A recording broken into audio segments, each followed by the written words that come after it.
Hello, I'm Nick Briggs, and you're listening to the Legend of the Traveling TARDIS. I say Traveling Time Lord. Do it again. Just do it again. Just for the go. Okay. Just for the sake. Go ahead, Nick. Hello, I'm Nicholas Briggs, and this is the Legend of the Traveling TARDIS.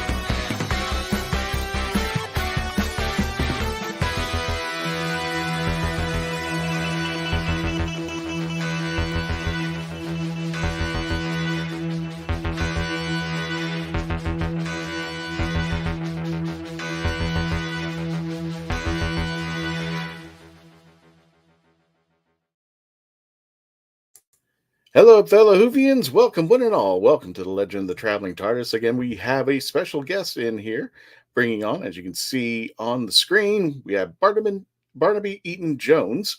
Who is Barnaby Eaton-Jones? Well, you're going to learn tonight who this gentleman is. He's a fantastic guy, and we're going to explain to you why we brought him on, because he has gone from fan to finish, from being just a regular fan to being part of the Big Finish WHOniverse, and we'll explain to you just a moment as soon as we interview him. In the meantime, we want to welcome you all. Don't forget, as you can see on the bottom, if you're on our YouTube channel, please like, share, subscribe. Let people know that you're enjoying the Legend of the Traveling TARDIS. And we wanted to thank everybody who got us here again. I wouldn't say again, but to our another milestone again. We've gone to 19,031, and that was the last count. I'm sure that's gone up lately. So we are really excited about this, and we want to thank every one of you who's hit that subscribe button, who's given us a chance to become part of your WHOniverse, to become your Doctor Who podcast. Thank you so much. I really don't know today what we're going to do for 20,000 and 25,000. Gee, I was just like, when we were joking about it, was just like, I have no idea what we're going to do when we get to 5,000, and now we're up to 19,000. So thank you all for the ones who took the time to hit that subscribe button, who make us your Doctor Who podcast. want to thank you for supporting us and being a part of it. And speaking of being a part of it, let's go ahead and bring in our team. Let me go ahead and bring on the Candyman himself, Mark Robinson. How you doing there, Mark? I'm okay, having a little bit of technical issues, but it seems to be all up and running now. Yeah, everybody, we can blame Mark tonight. This is my fault. Get Mark a new computer. Yep, there's your hashtag, Candyman. How you doing tonight? Besides, thank you, Dave. The technical issues. I'm doing well. I'm just plodding along as you do in this life, as we call life. It's all good. Well, and I want to say a big thank you for everyone who is subscribing, liking, and sharing. You mean so much to us, because without you, we can port this out even further. So Thank you all. Well, we can actually, we could still put this out. We're just talking to each other. That's about it. Yeah. We're not going anywhere. Point taken. We are family. We love talking about Doctor Who. We love talking about, exactly. We love talking about Doctor Who with all of you. It's nice to know that we've got 19,000 of you to talk to. Speaking of friends to talk to, let's go ahead and bring on Mr. Paparazzo. Hello. TheRatHole.ca. How you doing, my friend? I'm doing fabulous. We had a great weekend up in Edmonton at the RPG-a-thon. I ran a ton of streams, played a ton of games, and if you want, you can certainly go take a look over on my channel, TheRatHole.ca, for those. And I will be there later tonight doing a box opening of something really, really cool, and we'll talk about that maybe at the end of the show. Got it. Don't forget youtube.com/TheRatHole, DOT spelled out CA, because it's a Canada thing.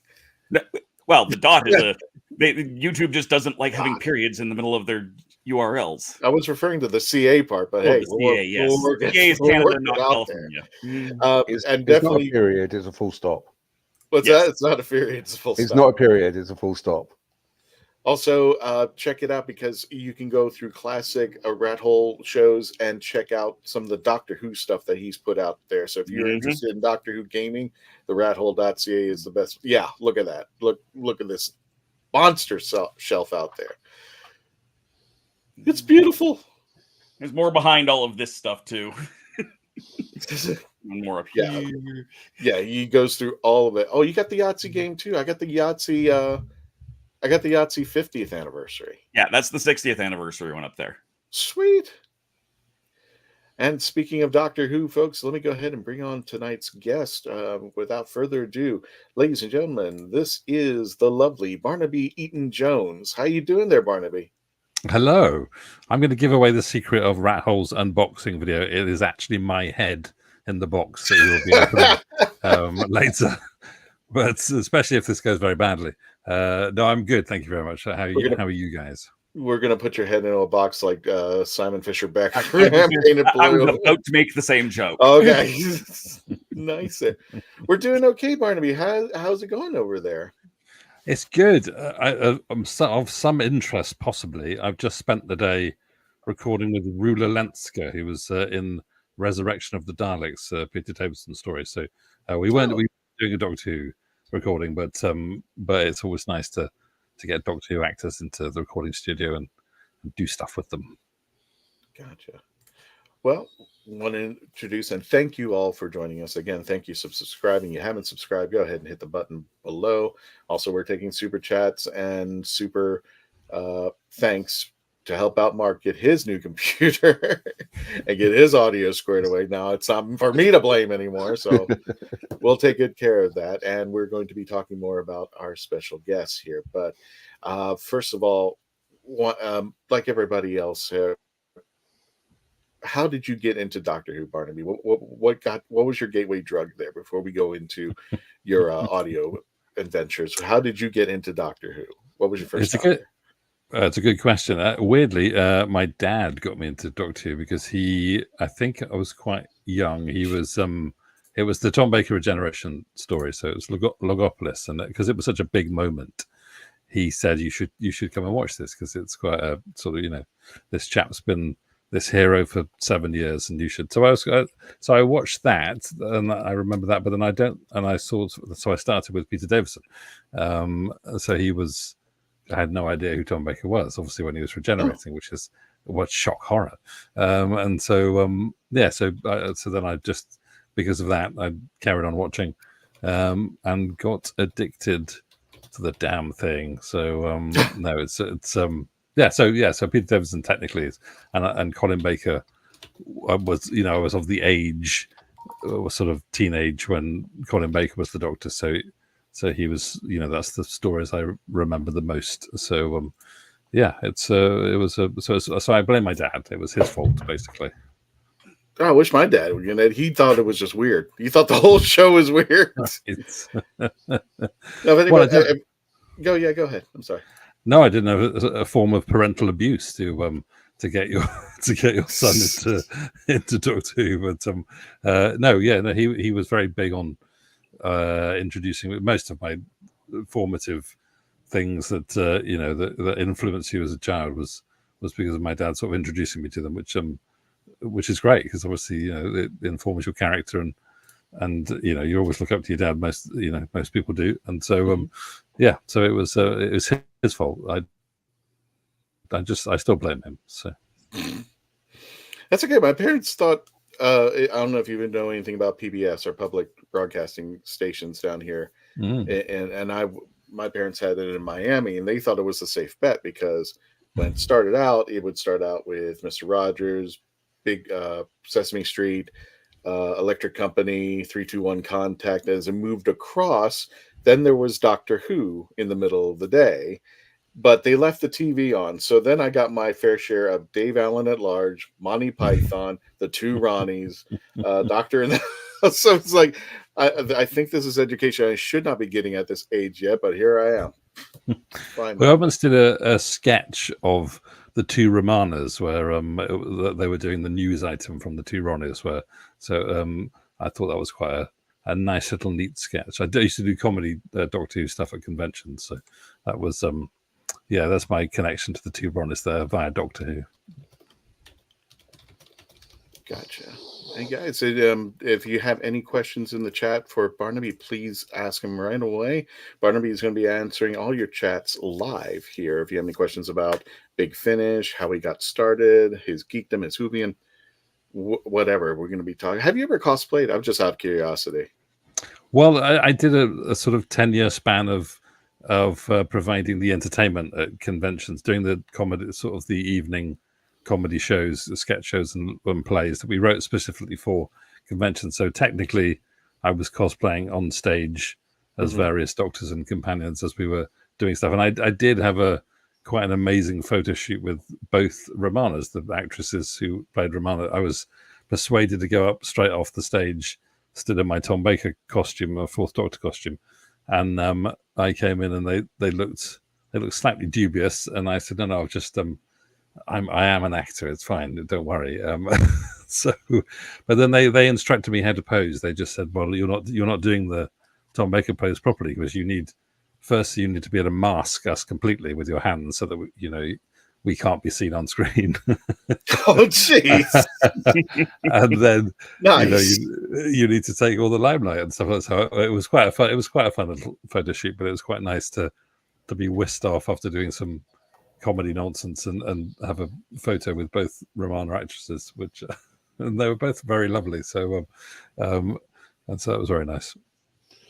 So Barnaby, I'm just going to take you so after you got into Doctor Who and just before the big finish, I know you did a lot of Spiteful Puppet, and as most people know, I'm a big Robin Sherwood fan. And you was very, very much part of the audio book for the Knights of Apocalypse. Can you explain how you got into that? And was this the reason why you ended up in Big Finish, or was it something completely different?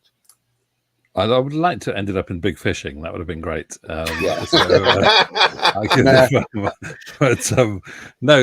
it's weird actually, because Colin Baker was in this. So I revived Robin of Sherwood, which was I think it was called just Robin Hood in the USA and everywhere else. It was an iconic 1980s television series. There's the cover of the. You can bring it up. You can bring it up, Mark. I'll take this down for a moment. Yeah, that's Robin of Sherwood. And that So was that the was treat- the chappie that wrote Robin of Sherwood is called Richard Carpenter, and he created and wrote the show.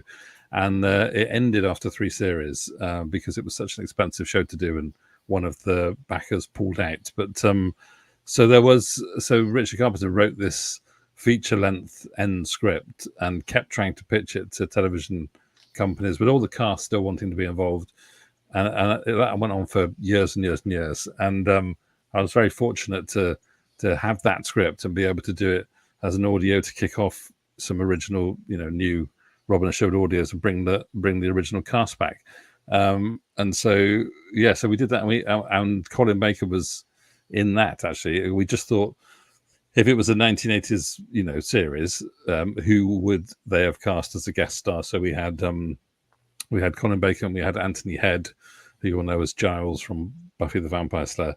So they were the 2 villains in this Knights of the Apocalypse. But so that was really good fun, because obviously we brought all the original cast back: Jason Connery, son of Sean Connery, Michael Praed, Ray Winston, all the people that were originally, and then added these extra sprinkles of people that would have been big in the 1980s and are still big now.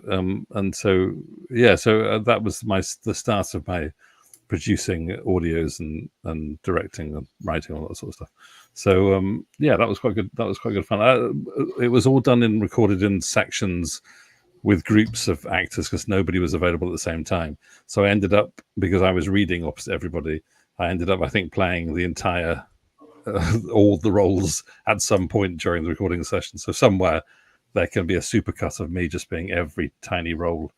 I could just have my own version of the Knights of the Apocalypse with me being every role. Yeah, that would have been fun. And Ray Winston, who you may know as quite a big star in various films and TV series, when I recorded with him, I was having to read the Saracen character Nazir from the Middle East.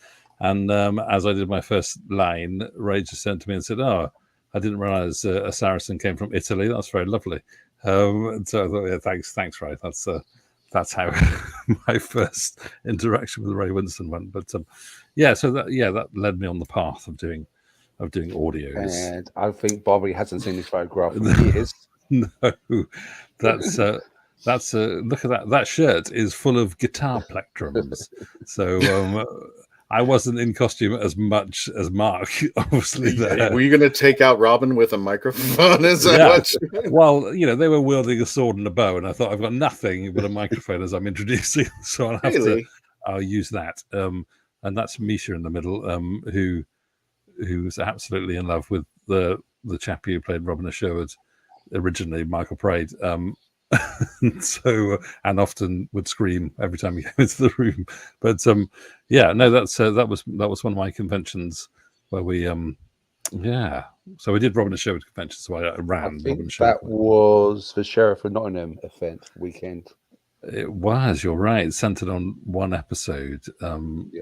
Normally, obviously, with a convention you do the entire series, whatever, but we did one where we just centered on one episode and went to the location and all that sort of jazz. But that's quite. I'd forgotten that photo was taken, and what a handsome bunch we are. We are indeed. And Andrew was asking how the original cast came back on board. I just had lots of photos that I could blackmail them with, and so that was great. It was Jason Connery who was the second Robin Hood, so in the middle of the Robin of Sherwood series, a bit like Doctor Who, really. The lead character regenerated, and so he if he just said no, then we wouldn't do it. But he said, "Oh yeah, I'd like to come back and do that final script." And so because he said yes, and obviously, and because I've been running the conventions with everybody, and I guess they knew that I was all right.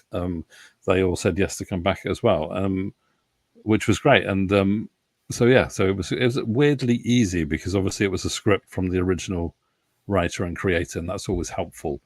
It's because they trusted the script, and they trusted themselves to get back into character.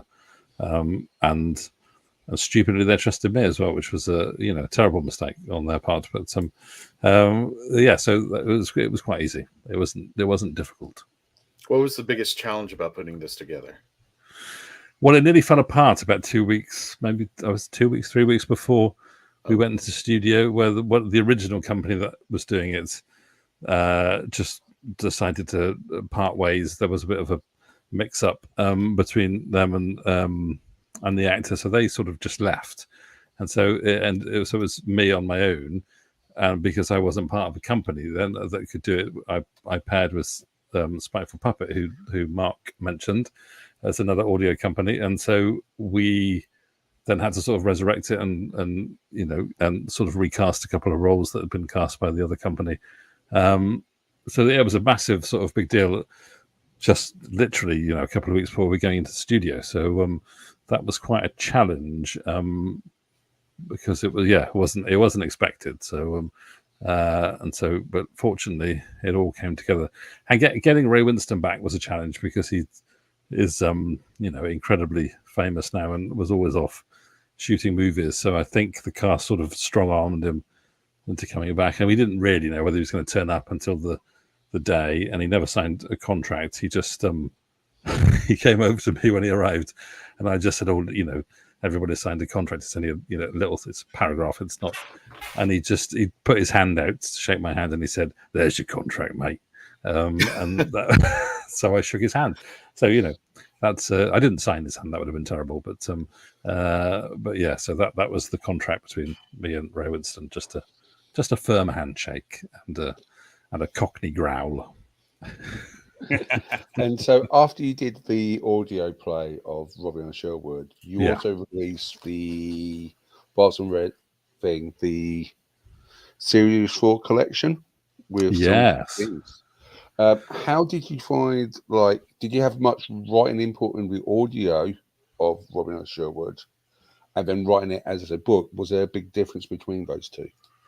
Yeah, the Knights of the Apocalypse was obviously written for TV, so we had to adapt it for audio. And it's if anybody's seen Robin and Sherwood, it's a very physical and visual show with lots of sword fighting and bows and arrows. So you have to sort of try and adapt that as best you can for audio. So I was part of the writing team. There's a lot of clink, clink, clink, clink, clink. yeah, it was. And get that sword away from me. And oh dear, there's an arrow coming at me. And that kind of thing. I think hopefully we were a bit better than that. But so I adapted that script. It's quite nice, actually. Weirdly, there's a couple of quotes. I think it's on the Wikipedia page where they've taken quotes from the audio. And one of the quotes they've used as an example is one that I actually wrote. So it's quite nice to, even though I didn't write, obviously, the entire script, the bits that were added obviously were good enough for people to think they were, in the original script, which was good. So we did that. And then the Series 4, Robin and Sherwood stopped after Series 3. So this Knights of the Apocalypse was supposed to be a coda for the, a final TV movie to wrap up everything. Mm-hmm. But Series 4 had been mooted ages and sort of stopped at the last minute. So there were ideas and I don't think there were scripts floating about, but they knew where they wanted to go with it. So and because I have written books before, and it was quite easy just to go, well, let's do Series 4. Let's just do Series 4 as this book full of, as if it was TV novelizations, a bit like the Doctor Who Target novels, as if these. We were novelizing the episodes on TV. So we did I think it's 6 or I can't remember what it is now, 6 or 7 episodes for Series 4, which was and it's lovely because it's an official release. So it's nice that you can essentially fans can go, oh, okay, well it's not just sort of fan writing. It was an official. We with the license to do it and all that sort of stuff. So so it was. The transition isn't that difficult for me. I quite enjoy. I tend to write the treatments most of the time for the writers to write. So I'll write the rough story and then pass it over to a writer who does all the hard work. And then I sit back and go, yeah, no, that was. I didn't have to do that. It's lovely. But yeah, it's much of a muchness. I think it's quite it's quite nice to be able to write audio and to be able to write prose as well. So it wasn't difficult. And Andrew was just wanting to double check: is Knights of the Apocalypse an audio play or an audio book or a hybrid? Yeah, it's a full cast audio, so it's like essentially a movie for your ears. So that's what we've tried to do with the majority of Rob and the Sherwood stuff is full cast, like Big Finish. It's full cast audios, and again, like Big Finish, we've done stuff with subsidiary characters and we have done the odd audio book novelization sort of narration, here and there. So it's been quite nice to sort of explore that. And that's quite sort of, Big Finish with a template of lots of, they are a huge audio company. So you sort of look at what they've done and go, okay, well, we can do that with Robin and Sherwood as well, because it's, there's a fan base there. You can do the same type of thing. So, we have them to thank really for sort of paving the way for these sort of things. How did you get into doing audio drama? Like, it is a arguably dying art. It's not. It's coming back. It's come back a lot in the last few years, but it was sort of on the down slope for a long few decades there. How did you come into it? Probably because it was on the downslope, and so any old person the can stock do it. Goes down, you buy. Yes, I just straight in whilst it's rubbish, and then audio is an odd thing, isn't it? Because it's perpetually been dying for many decades, but it just keeps getting resurrected. It keeps getting regenerated, like the Doctor every now and again, and has a whole new lease of life. But I did. I used to listen to radio in England. Obviously, the BBC radio, which is comedy and drama and musicals and whatever. And so I listened to that a lot. And when I was really young, sort of when I used to write and act when I was in my teens, my big sort of mission was to try and get on BBC radio at some point as a writer or an actor, because that's sort of what I aspired to.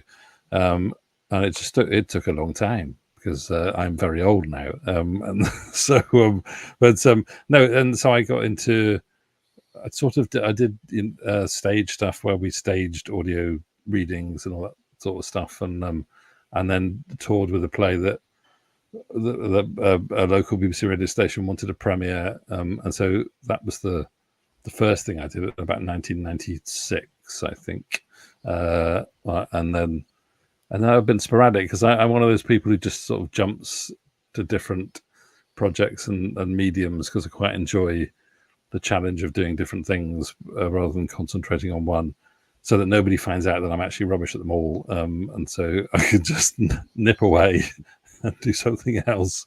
So about 1996, I think I got into audio, and then I think the first Doctor Who type of audio we did was there was a brilliant column in Doctor Who magazine that ran for quite a long time, which was a bit sort of Bridget Jones-esque, which was The Life and Times of Jackie Jenkins, which was about a female Doctor Who fan. And it was written in diary entries, really very funny indeed. And so I thought, well, these would be great as a full-cast audio drama. And so I persuaded the writer to write some extra stuff to sort of bring it up to date. And that was the first thing, the first sort of properly professionally produced thing I did was this sort of Doctor Who Life and Times of Single White Who fan. It was called The Life and Times of Jackie Jenkins. And we had a couple of Doctor Who alumni pop up as themselves in it, like Fraser Hines and John Levine and Terry Malloy was the narrator. So that was great. And that's sort of been my way into sort of doing. I tend to do comedy Doctor Who stuff. That's sort of where my leanings lie. So that was the start of it all. Nice. Cool. Well, gentlemen, we're going to take a break. When we return, first of all, I'm going to leave these two with a question, the Candyman and Mr. Barnaby. This is the question I want to hear your answers to. Michael or Jason? No, don't answer your answer. We're going to go to a commercial break. When we return, they're going to answer that question. We just got to pay some bills. We will be right back with more of Barnaby Eaton-Jones when we return.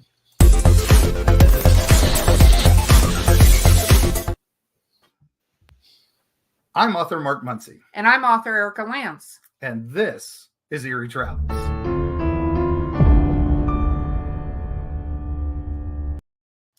Greetings, travelers. Join us as we travel through folklore, myths, monsters, legends, and dark history. Now, we'll be your guide to the spooky side of reality as we discuss cryptids, paranormal, and all things preternatural. Sometimes we find the truth is way scarier than fiction. We're on twice a week on your favorite podcast platforms, including iTunes, Spotify, Amazon, and YouTube.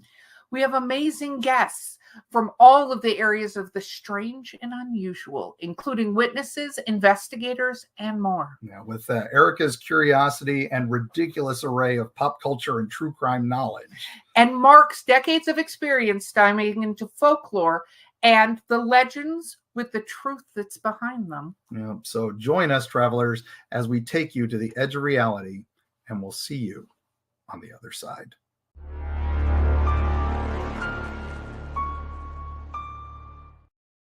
Hey everybody, welcome back to an all-new X's for Show, your premiere show for streaming media content. A great creative team and a great concept that is years in the making. That's certainly one of the interesting things about this as a program. Hot names, even hotter ideas. The silliest version of every single one. Hot names, even hotter ideas. Everybody is so even-keeled. That is a nonsense him. thing that you just said. I'm not wrong. I've seen all the films. I get what you're saying. I hate it. It's really ugly to call out a genius on air. Nobody screams at each other and goes, I will fight you! Wow, what a great moment for our show. Truly, we did it. This would be a great jumping on point for you. 2,000 episodes in. Every weekend and Wednesdays. Shows no signs of stopping. You can check the show out at X's for Show. Come on. I mean, we've got a show, baby. Just, you gotta trust us. It's gonna be good. Are you a movie nerd? Do you collect VHS, DVDs, CDs, records, and so much more? Are you looking for clothing from 1940s to 2000s? Do you need cosplayer themed outfits? Come to Ducky's Vintage. We have it all for all budgets, located at the Oviedo Mall right off of the 417. Ducky's Vintage for those born in the wrong decade. Oh, brilliant! It's hard to believe that in the 56-year history of the greatest sci-fi television show in the English language, there has never been a fan guide to Doctor Who.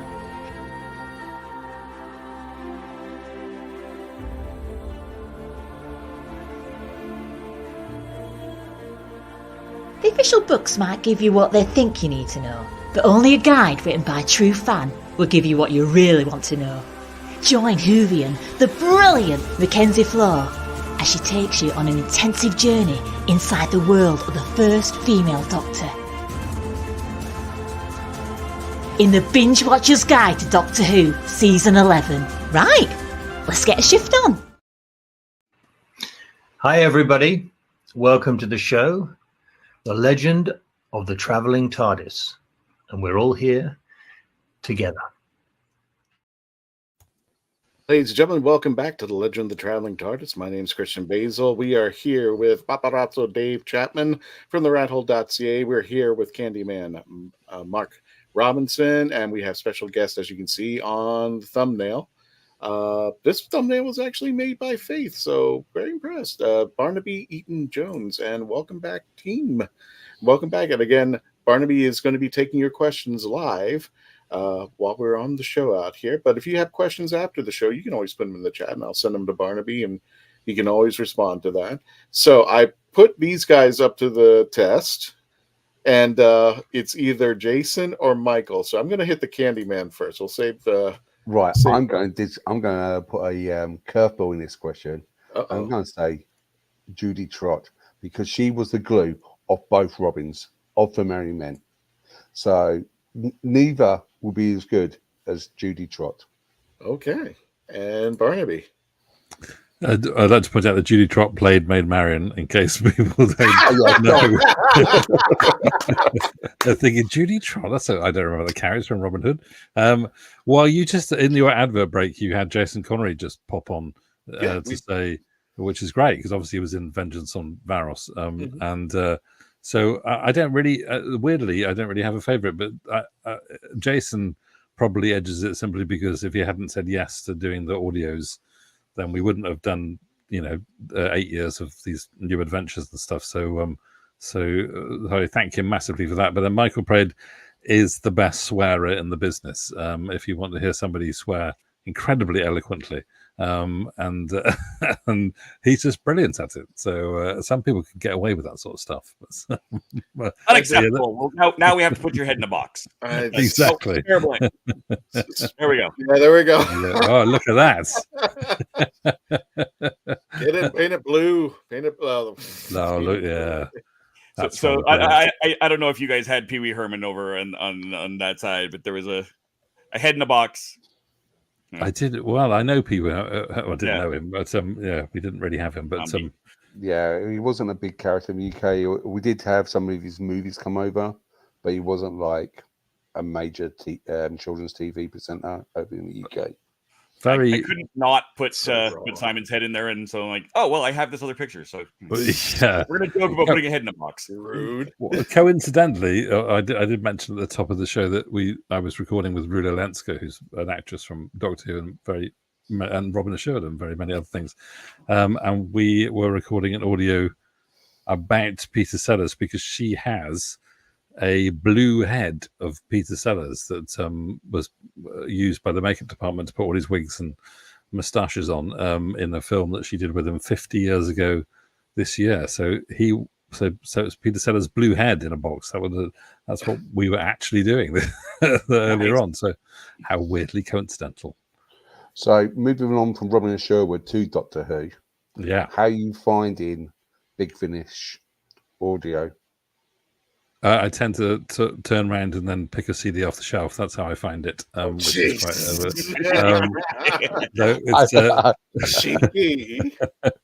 no, I love your sarcasm, Barnaby. Sorry, I apologise. I love your sarcasm. No, well, I was there at the start, so I bought the first Sirens of Time, which I think they've revamped now and re-released in a different sort of format, haven't they? I actually just bought it because Big Finish said, 90% of this has been sold, and we're going to be doing a review when we get closer to the holidays, because I think it re-releases in November. But yeah, that was my first audio. Not my first audio, but I said if I had to get Big Finish, I got to get that. My first audio was Holy Terror by Rob Sherman, but that's great. Fantastic. We're going to be reviewing that in November for the re-release of the Sirens of Time there. But go ahead. I'm sorry, Barnaby. Go ahead. No, that's a great one. Rob Sherman very kindly script edited the very first Doctor Who comedy stage thing I did. We did a full-length play called Deja Vu of the Doctors, and he very kindly went through it and said, yeah, that's funny, that's not funny, that's funny, that's not funny. But so he was a holy terror for me, obviously. But no, so I obviously people would have heard of I, Davros, which Terry Malloy was Davros again, and quite a famous little mini-series by Big Finish. We were doing some Doctor Who comedy, as usual, at a convention, and Gary Russell, who I knew briefly from just coming to conventions, bundled a load of us upstairs into a hotel room, which sounds like at the start of a very dodgy story. But he wanted the Council of the 12. So he wanted us to be this Council of the 12 who get murdered by Daleks in Idavros. So we had to do lots of, reactions as if we were, from the House of Lords, mumbling and cheering and stuff. And then obviously and the worry was that he said, right, you're going to die now. You have to die horribly because the Daleks are going to shooting and coming in. And so we did absolutely horribly. And after we finished dying horribly, Gary said, right, we want if we could just do that again, where it doesn't sound like you're all having an orgasm together. That would be fantastic. Oh my! And so we went, all right, then, we'll do it a different way. And so yeah, you'll never hear that version of Davros. No, we need to know. We need to hear that version. We need to hear. Yeah, they should have the outtakes of behind the scenes, not the ones where they're interviewing, just like where they're shouting at each other. Yeah, just we'll message Scott. Let's message Scott Woodard and see if he's got any of that. Yeah, I think it was David Darlington that was doing the recording. And just, I think he looked a bit shell shocked. But no, so that was my. I think we were credited, but that was my first foray into Big Finish. Actually, being a tiny part of it. Carry on, Davros. Yeah, that's the one. So, just for people who may not be familiar, this is Big Finish is the audios for Doctor Who, and this is the actual first audio ever of Big Finish for Doctor Who: The Sirens of Time, starring Peter Davison, Colin Baker, and Sylvester McCoy. And it was a dream to listen to that, for those three to be together and play off of each other. And it was a fun episode. I'm very curious about how they're going to be re-releasing it, and if anything has changed, or because I'll be honest, it was the first audio, and many things have changed, and their sound effects have improved, and their music has improved immensely over the time that that Big Finish started. So speaking of audios, I don't know if I think you might be familiar with this. 25 years old, happy birthday, Big. Yeah, exactly. We do have a connection that you are not aware about. There was this audio that her name is Claire. I don't remember her last name. Claire Eden. And she put out, starring Sophie Aldred, and I can't think of the duo's name. But Trev and Simon, I think you're talking about. Trev and Simon, yeah. And what this audio was just a fun little thing, but you could contribute to the audio, and if you contributed, your name would pop up in the audio. Either it was a thank you or it was part of the story. And if you ever get a chance, go ahead and find Strangeness in Space. And that is Sophie right there in the front. And the first time I heard your name at all was in Strangeness in Space. I think you and I were contributors as with other people. We probably were. The weirdest thing with that is it starred a chap called Barnaby Edwards, who's a Dalek operator in the new series, and bless him, Barnaby's always getting emails for me, and I'm getting emails for him because we've got slightly similar names. But when he was announced in Strangeness in Space, he was playing a robot called Lemon with periods between each word. I'm just doing that to annoy Mark. So it was L-E-M-O. So, and I just published a book that I'd written called Lemon. And so it was very confusing for me as I was thinking, as they were counting down to announcing this person, Barnaby with a surname E and playing Lemon. I was thinking, am I in? I don't recall being in this. This is really weird. And so, but it wasn't. It was Barnaby Edwards, and he's much better than me anyway. So it's so it's good. But yeah, it's a brilliant series. It's very funny. And Trev and Simon are brilliant. They're a comedy duo from the UK, and they are absolutely brilliant. Did they ever wrap up the story, or did they just leave it kind of hanging? I think so. Yeah, they got Sarah Green in it as well. Didn't know, because I've worked with Sarah. It was one of the Sirens. Was it in the can't remember what story, Attack of the Cybermen. And she was. So she was a BBC presenter and an actor, and she's really a really good actress, but she sort of segued into presenting, and so hasn't done as much acting as she should do, because she's very good.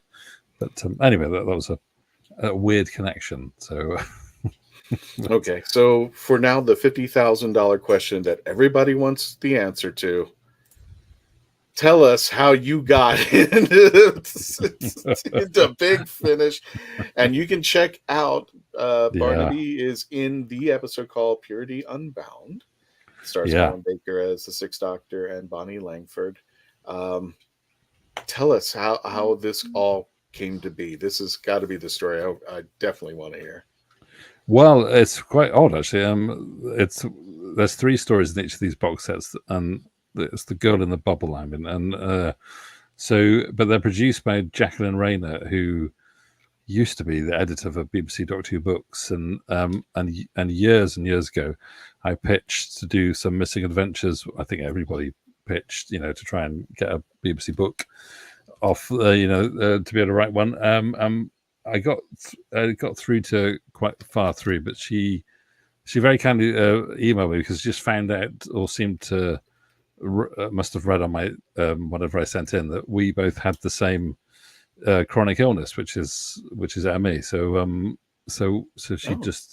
we just started sort of talking because of that, and so I've known her for a really long time, but sort of on and off.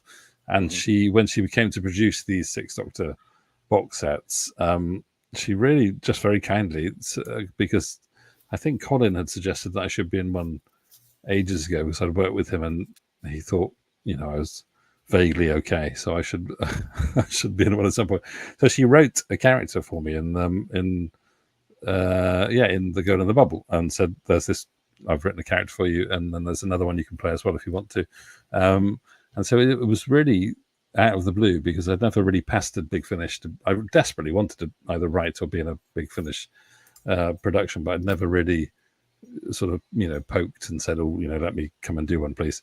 And so she said, "Yeah, I've written this, and come and do it." So I did. It was very nice, and it was recorded remotely. So I was with them, because we were obviously, you connect remotely, but not actually in the studio with them.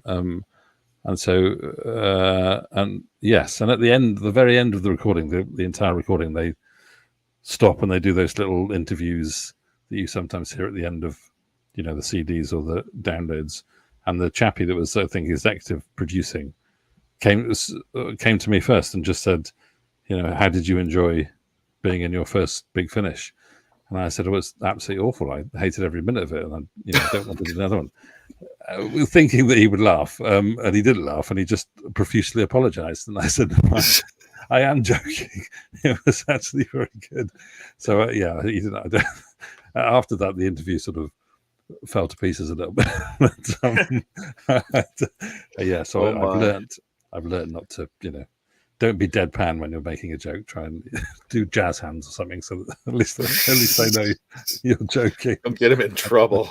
Yes, but so I was very, very fortunate, because obviously lots of people have to send in CVs or promise their firstborn or whatever it is to Nicholas Briggs, but I was contacted by Jack to be in one, which was I'm intensely grateful, and it was really good fun to do. But I do have a weird Bonnie Langford story where not weird, but when we used to do these Doctor Who comedy plays, we were having a photo taken with Anthony Ainley, who was obviously the master, and Bonnie came in, and Anthony said, "Oh, these are the guys that are doing the big sort of Doctor Who comedy play in the evening." And so I'm going to go and watch it, and I know they're doing the master and stuff, and I've taught their actors to do the proper master laugh, with your mouth closed, and she said, "Oh, who's playing me, and who's playing Mel?" And we hadn't written Mel in. We'd done Ace, but just we hadn't written her in. And so I said, "I'm really sorry, we haven't written Mel in this one." And she did the most brilliant comedy turn on her heels and just stormed out the room. And then every time we did a Doctor Who comedy play afterwards, we wrote Mel in specifically in case we offended Bonnie Langford, and she never saw anyone, never came to one. But it was brilliant. It was a proper. I don't think she was annoyed. She was properly doing a bit of a comedy bit where she she did it, but it made us panic so much that we wrote Mel in every other one, which she never saw. You seem to panic people a lot. Yeah, I don't understand why. I'm getting a sense of a theme. Yeah, smart ass. I think Mark's comment on sarcasm may have hit the nail on the head somewhere. But well, just lets people know again. If you want to check out Barnaby's episode, we put in the episode is in the chats where you can get the link. Or you can download on the Big Finish app for purchase, or I don't know if they have the CDs involved anymore, but you can download Barnaby's episode if you want to hear his premiere. episode on Purity Unbound. He plays Mick and Fred in the episode out there, and it's in the chat if you want to check out Barnaby's work. So definitely Purity Unbound starring Colin Baker and Bonnie Langford out there. Andrew was wondering if there's any other properties that Big Finish does that you'd like to, lend your voice to besides just Doctor Who. Oh, that's a good question. I wish I'd been involved in Jago and Lightfoot. I thought that was a brilliant spin-off series. Yeah. That was really, really good. And they briefly did Sapphire and Steel. Weirdly, I am doing the Tomorrow. They did the Tomorrow People for a while, which is a UK sort of TV series. And I am doing the Tomorrow People New Adventures in novel form, using all of the Big Finish writers that did those audios, which is a nice sort of connection. But I think Jago and Lightfoot, because that was so brilliant. It was just a perfect double act. It was really, really good. So yeah, that would have been the one I would have tried to get into. Weird Tomorrow People story. Back in the day here in Canada, at least, we got the Spokane PBS, but it was Tomorrow People and Tom Baker's Doctor Who more or less back to back.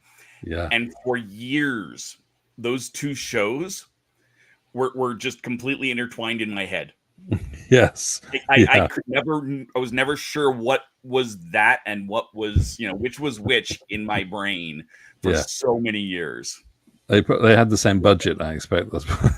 Yeah, it's about right. And yeah, it's a lovely show, and I definitely a fan. Yeah. Yeah, it's really, again, the writer and creator very kindly gave me the license to do new stories. So I mean, but it's lovely to be able to go to the Big Finish writers who did the audio so brilliantly and be able to say to them, look, do you want to do some more Tomorrow People stuff? And they all just jumped at it, which was really great. So they are, the first one's coming out next week, I think. So yeah, the first of a new series of Tomorrow People adventures in novel form. So that's a bit of a plug, isn't it? Sorry about that. No, please plug. Plug. We do hear all the time. Yeah. Talking about low budgets and also comment on Andrew's question. What about Blake 7? Yeah, I'll tell you something that will. It's like one of those moments. Like, I've never seen Star Wars. I have seen Star Wars, but that is the thing they say. I've never watched Blake 7. People keep saying, why on earth have you not watched Blake 7? And I said, I don't know. It's just one of those weird things that I just haven't watched. I should have, but it's exactly in my ballpark. But so I've still got that to enjoy at some point. But I think it's and Big Finish have done good stuff with it. But I know the chappie that tried to revive it for Sky as a television series and got very far down the line. But it's one of the again, it's odd, isn't it, when you try and reboot something that's got so many iconic characters or actors playing iconic characters, to reboot something often doesn't work. So I think what Big Finish have done, obviously by bringing the original actors back again, is sort of the best way to do things, because it's a bit like sort of trampling on your childhood dreams, isn't it, by having a massive reboot where you don't recognize anybody. They're all the same characters but played by different actors, and so it doesn't always work. So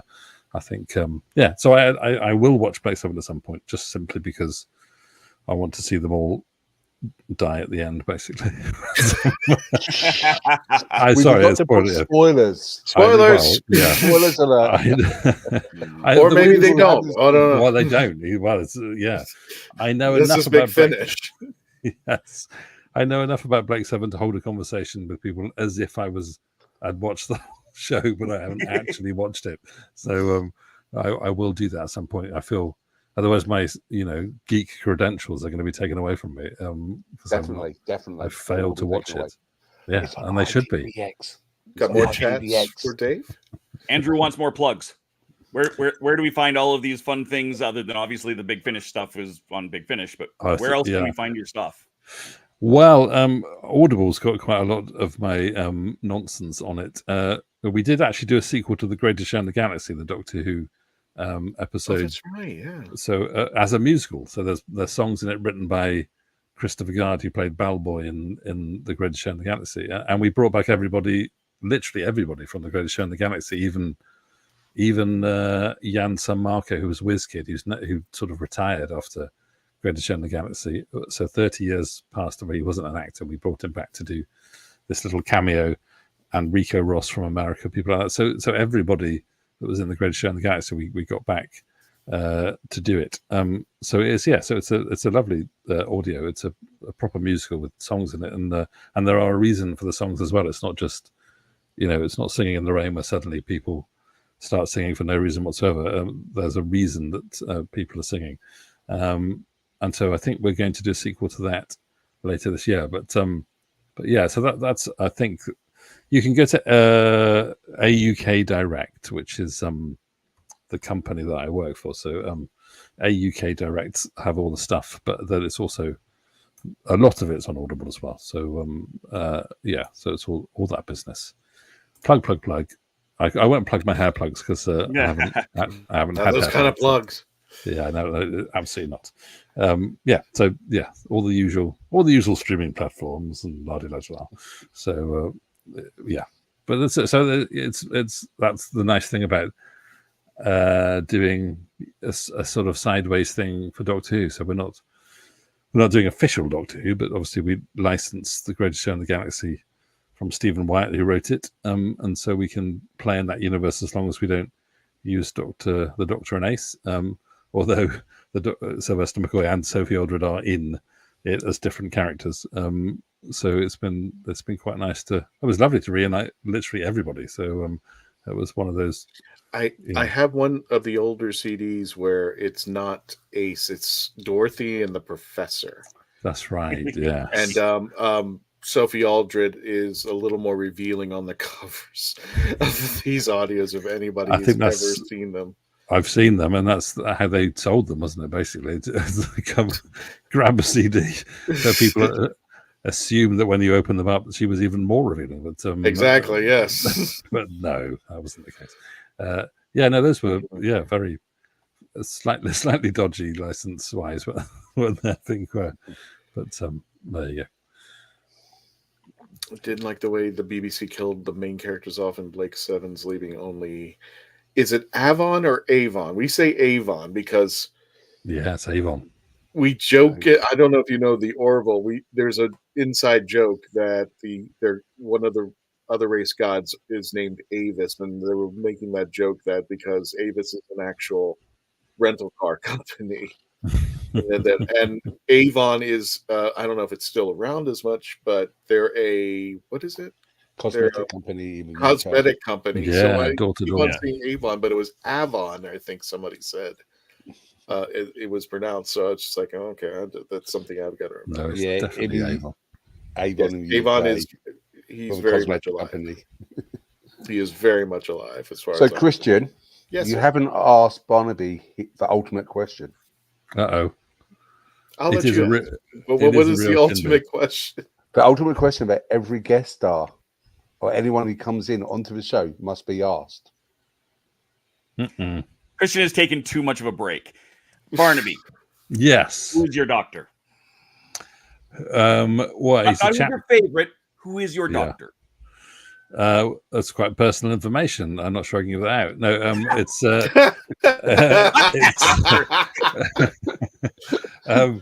what does he do? Well, he clearly hasn't fixed me, which is annoying. But or mine. So I guess you sort of have to go with the one you grew up with, or the one that.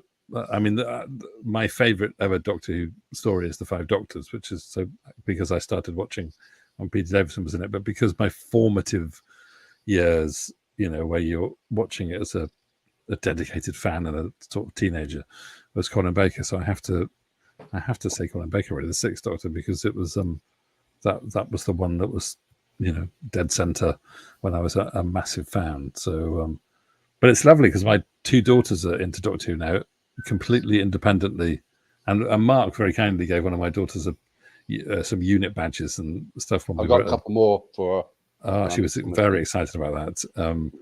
And then she went on. There's a program called Blue Peter, which is very connected with Doctor Who, a kids' TV show. And my daughter went on Blue Peter and became the ultimate Whovian. She won a quiz. They're literally live on TV. And it was quite a weird, astonishing way. It's a very long story, but anyway, she happened to be able to go on and win this quiz, even though we assumed she wouldn't. She didn't look like she was going to win in the practices that they did before the live show went out, and so we were ready to console her at the end of it. And then when the actual live show went out, she absolutely aced the quiz and became the ultimate. I'm not sure she is really the ultimate Whovian. I'm guessing there's other people that know. Doesn't matter. For that moment, she was, and that's all that matters. Yes. That moment, and it's like it's on TV, and it's history. So technically, so Barnaby, just let me get this right. Right at the very beginning, you said that was bad parenting to coach your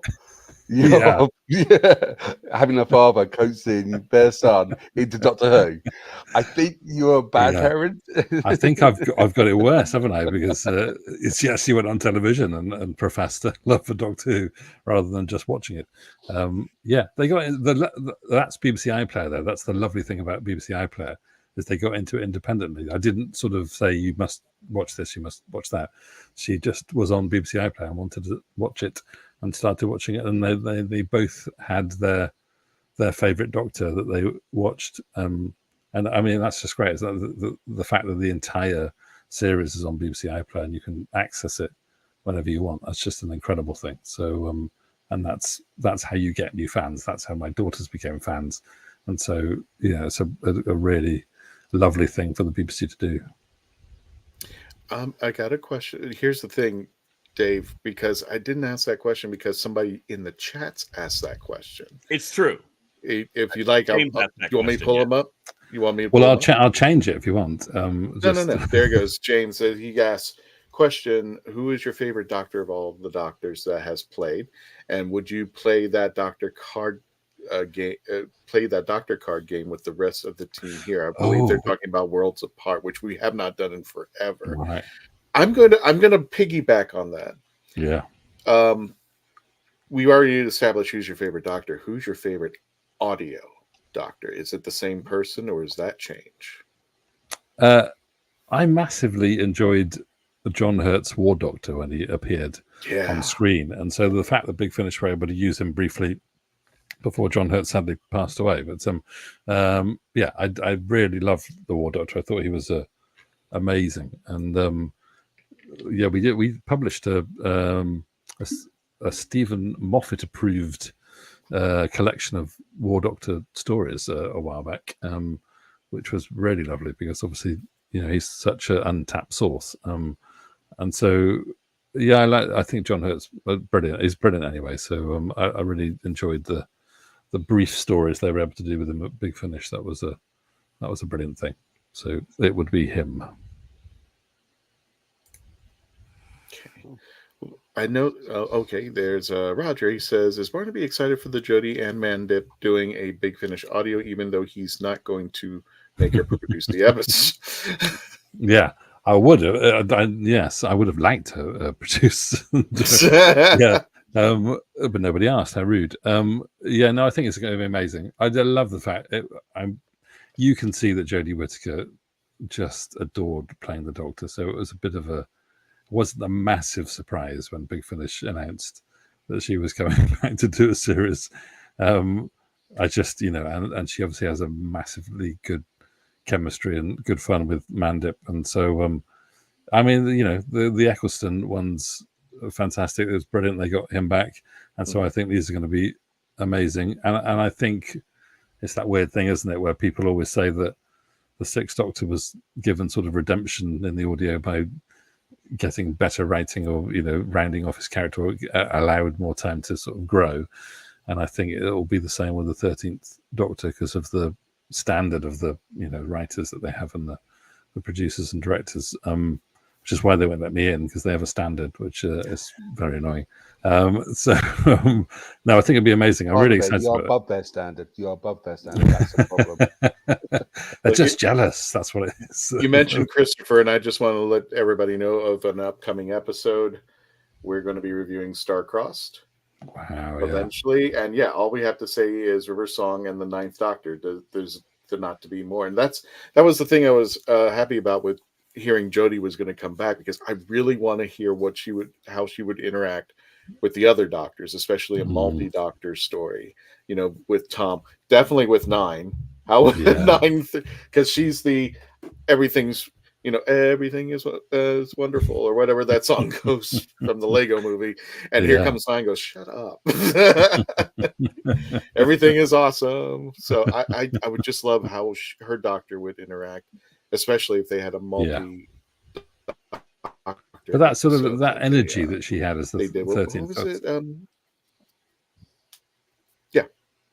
No, I was just going to say that how she bounced off the other doctor. That energy she brought to the 13th Doctor on screen is going to be amazing on audio. So, and it's just a chance for her to shine, which is I think it's really, really cool. Lee Anthony Davis, my favorite Doctor apart from Christopher Eccleston, is the immortal Tom Baker, with his great gimmick of jelly babies and long scarf, and his booming voice captivated the nation of a generation. Yeah. I had a Tom Baker off with John Corshaw, who does a very good, obviously, well, he does a very good everybody, doesn't he, basically? And I used to be the Fourth Doctor in the comedy sketches that we used to do. And at I think it was the 40th anniversary convention, somebody introduced me to John Corshaw and said, this guy also does a very good Tom Baker. And so hilariously said, right, let's have a Tom Baker off. So we just was shouting Tom Baker lines at each other, which strangely, I've worked with him since on various things, and he doesn't remember who won. So I'm gonna say it was a draw. But he definitely won. I just remember him on Dead Ringers, and he's walking through an automatic door, and he pulls out a sonic screwdriver and opens it. Just bizarre stuff like that. Has he been on Doctor Who Prime yet? I know he's been in the audios. Has he made it to the show? I don't think he has. No, I don't think so. No. Audios and Dead Ringers. Right. Yeah. What do you think? What do you think of the latest series with Ncuti? Me or everybody? I think this is for you question. Yeah. Everyone's watched what we think. Oh, how dare they? No, he's well, I said it about Jodie being fizzing with energy, but he absolutely fizzes with energy. He's just incredible. So it's that I like the fact that Russell T Davies was very upfront and said, look, we're going to go in a different direction with it. We're going to do fantasy more than science fiction. And that's the way we want to do it. And I think that's really important to have set that out, because it's not like old Doctor Who, because it is, there's obviously elements that are. I also love the fact that it was going to be completely and utterly new, and for fans to be able to jump on who'd never heard of Doctor Who before. And then the whole series was based on a one-off, enemy from the 1970s Doctor Who. So that was I thought that was quite amusing. But no, he's really good. I mean, he's certainly obviously brought a younger demographic in, and I think it's that thing of, if you don't like what he's doing, or if you don't like the series, then that's happened all the way through Doctor Who. People don't like a certain Doctor, or they don't like a certain producer, or showrunner or whatever. So it's always going to happen. But he again, like Jodie Whittaker, he seems to absolutely revel in the role and absolutely love it. And there's a good chemistry between him and his companion. And so it's just incredible. It's incredible how you can reinvent a show continually for 60 odd years, and it still keep an audience entertained, or keep a discussion going about people liking it or not liking it, or whatever. It's just it's amazing, really. And it's nice that it can evolve, and that it can change and be different, and you've still got that huge chunk of stuff previously that that you love or that you can go back to if you don't like what's happening right now. So, but yeah, no, he's great and very emotional. He's very emotional, isn't he? But yes, cries a lot, a little bit. Yeah. Talking about go ahead. Talking about regenerations, would you ever consider doing a regeneration of a third Robin Hood and call it the New Adventures of Robin and Sherwood? Wow, that's funny you should say that. Okay. Because we're not going to, but no, it's Mark was angling for a job. Oh, yeah, let's just put that to rest. No, we did because in the casting process for the second Robin of Sherwood, before it was Jason Connery, there was 2 actors that were considered for the role because they were a bit like Michael Praed, the first Robin of Sherwood, which was Paul McGann, obviously the 8th Doctor, and Neil Morrissey, who was sort of in comedies mainly in the UK as well as and so I was going to cheekily do a little sort of story where one of them cameoed as a mysterious hooded man from the future, but as a very meta in joke for the fans. But but we didn't.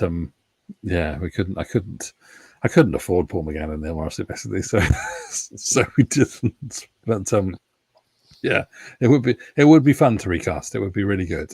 I don't think it would be something that the licensors would want, but it would have been lovely to have that freedom of being able to do something completely new rather than slotting into continuity. But yeah, no, it would be nice. But obviously, Mark, if you want to audition for the role of the new Robin of Sherwood, I make a better fry tuck these days. So I would do.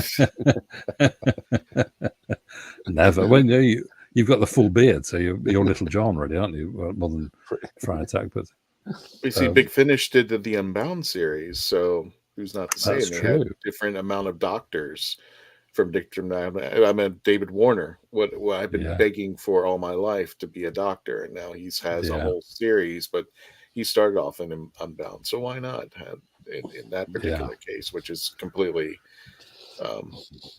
an alternate universe doctor out there. And if anybody wants to be hypnotized, speaking of Robin the Hooded Man, what was the band called? Clanad? Yeah, Clanad. Yeah, listen to that theme song. That was before Enya. That thing will put you to the breast, and it'll be a brainworm forever in your head. Yeah. You'll just be walking around in a store going, oh, damn it. I tell me if I'm wrong, Barnaby, but it wasn't Enya part of Clanad. She was related, She was related to the family, because it's a family, isn't it? Clanad. They're all related. So and we did use the theme tune is on the adventures we've done on audio, but which is quite nice. But yes, it's nice to be able to do. Well, it's like Doctor Who, isn't it? You can't do it without having the iconic theme tune. You have to make sure you got that. So we did. But yeah. Well, speaking of iconic, we are closing at the end of the show. Do we have any further chats, David? Lee just mentioned Elizabeth Sladen, the very best Doctor Who companions, and she'll be sadly missed. But her spinoff show is a great tribute. And of course, we've talked to her daughter, because her daughter continued on with her part in Big Finish Audio. And Elizabeth Sladen did 2 spin-offs. Yes. There was also the Canine one, right? Canine Company. Do we count downtime? Oh. Do we count downtime? That's the grey line we do not cross at the moment.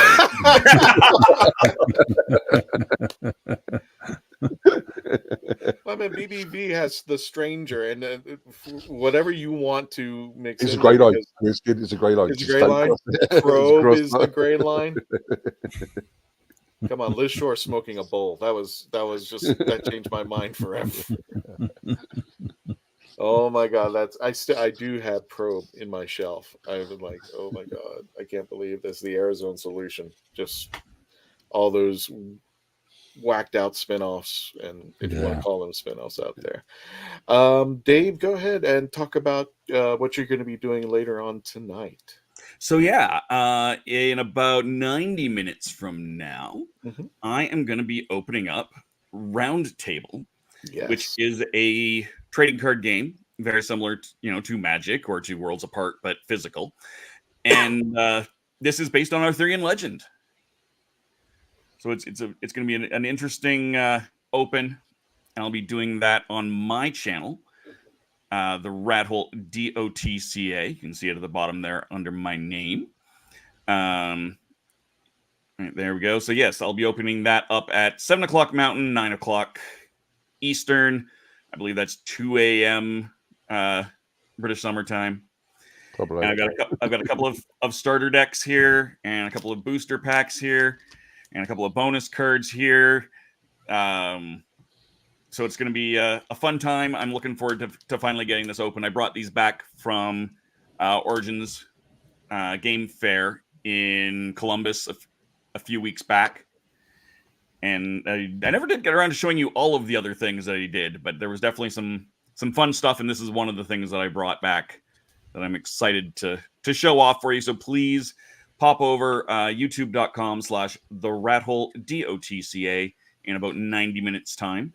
And you can take a look at Roundtable with me. Definitely. And also, if you get a card with Barnaby's head on it, I will buy it from you. I'll pay double for whatever it is. The Roundtable was featured in Robin and Sherwood, just saying as well. It was. They have expansions planned.